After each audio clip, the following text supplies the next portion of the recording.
Hi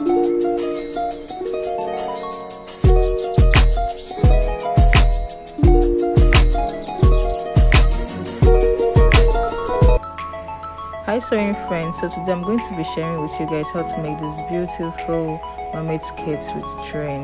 I remain your girl Ivy Collins. So for this tutorial I'll be needing my fabric, the main fabric. Then this will be behind the fabric. It's called, I think, Shiny Duchess. And this is my brother satin, which will serve as the lining. So let's jump into this video. So I'm just going to fold my Duchess into 4 like this and leave out around 12 inches or 10 inches, whatever works for you guys. Like if you want the tail to be very long, you can leave as long as even 20 inches, whatever works for you, whatever you want to achieve. Alright, so for the measurements, we are going to take our hip length. Here I'm making it 9 inches. You'll see the reason later. It's usually 8 inches, but I made mine 9 inches. Then for the knee length, I'm making it 18 inches. This knee length is where the flare will start from, like the mermaid effect will start from.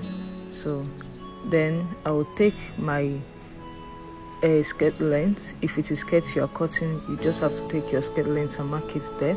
But if it is gown you are cutting, you have to take off the tape like this, take off your half length, then take the full measurement of the gown. So in my case, the half length is 18 inches. So from 18 inches I'm starting, and then I'll take the full measurement of my gown. The full measurement of my gown in this case is 59, but I'm leaving it as 52. Reason being that you remember the 9 inches I mark as my hip length. I'm going to remove 1 inch from it later on, so that is why I'm adding extra inches at the down. And I'll also need my allowance for joining allowance and turn of allowance. So I'm leaving a total of 3 inches allowance at the length of the skirt. Okay, for the waist measurement, we're just going to divide our waist circumference into 4 and add 2 inches allowance. So whatever you're doing, the person's measurement is what you're going to divide, not what I'm using here though. So do the person's measurement, the hip circumference and the waist circumference of the person, then leave out 2 inches allowance. So for the knee curve, I'm going to be needing my French curve ruler. This is what I'll just place and connect to the points where I have my knee line. So I'll just connect it like this. This is what it looks like. Then I'll grab my tailor's ruler and do this. Before I do that, I'll just extend just like what I did now, and I'll join the line from the knee length to the length of the skirt. So guys, feel very free to ask me any question that confuses you in the comment section. I'll be right there waiting to answer you, especially for our beginners. Okay, so I'll just grab my curve ruler and blend out the sharp cut at the knee, so it will not be very sharp, like it will just blend out very well. Okay, pay attention to how I place my ruler so you will not make it scatter. Alright, so the next thing we're going to do is to recheck the length of our skirt or gown, whatever you did, so that we'll make sure that the flare at the side does not make the side of the gown or the flare to increase in size, like the length of it. Okay, so I just checked mine now and I corrected it, so it's just going to come in like this. It will make the circle to form very well. So for the back, like the zip allowance area, at the waist I'm going to mark 1 inch, at the hip line I'm going to mark 2 inches, then on the knee area I'm going to repeat 1 inch, then join it together. Why I'm doing 2 inches for the hip is to create a hip curve, like to create a space for the bum bum to fall in when the person will be wearing it. This will make it come out very shapy and very relaxed. Okay, so from that point I'm just going to extend the line to where the material ends, like the end of the material. This time I'm not using the measurement, I'm not using the length of the skirt. You can make yours as long as whatever, depending on what you want to achieve, however long you want your tail to be, okay, or your train to be. So from that point, I'm just going to dot it and join into this point.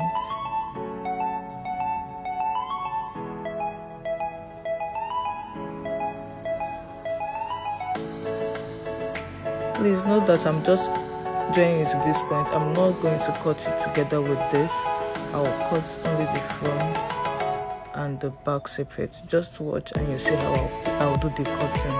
Pay attention, okay? So next I'm just going to remove the 1 inch I told you guys about 1 inch earlier that I'll remove.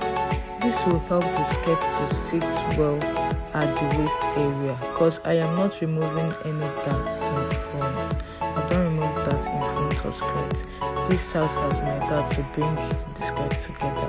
The darts I'll remove at the back, okay? So the darts I'll mark it as 4 inches. This is it.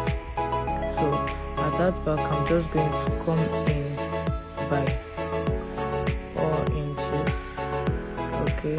And on both sides I'll remove ½ inch on both sides, then join with my ruler.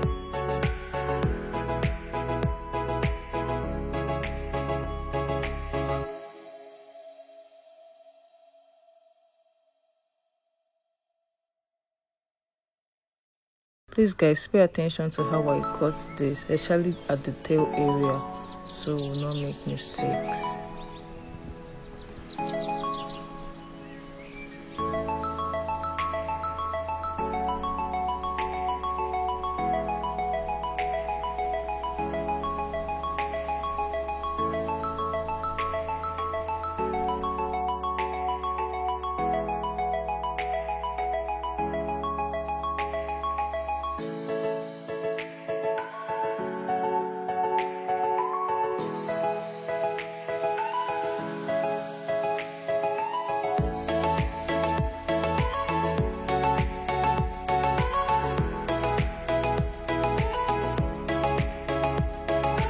So I'm done cutting, guys, and I hope you paid attention to how I cut the downside.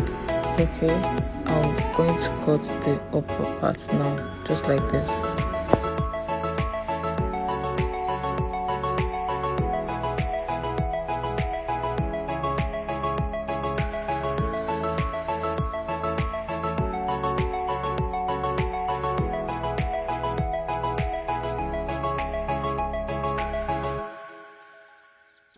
So for the darts at the back, make sure to be careful while cutting it so you don't pass the 4 inches that we marked, okay? So this is what it's going to look like when you close it off. So we're actually done with our skirt pattern. What I'm just going to do is to place the same thing that we just cut now on the lining, which is the doll face, and also the lace, and cut it off. And our skirt cutting is done. So guys, this is the point where you hit the like button, comment and share to your friends. Subscribe to this channel. Make sure to subscribe to my channel if you loved and enjoyed this video. Thank you for watching. So this is what the finished look looks like. If you like what you're seeing, like those petals, I have a video of the tutorial in my channel. You can click on it and watch it. Thanks for watching, guys. Bye.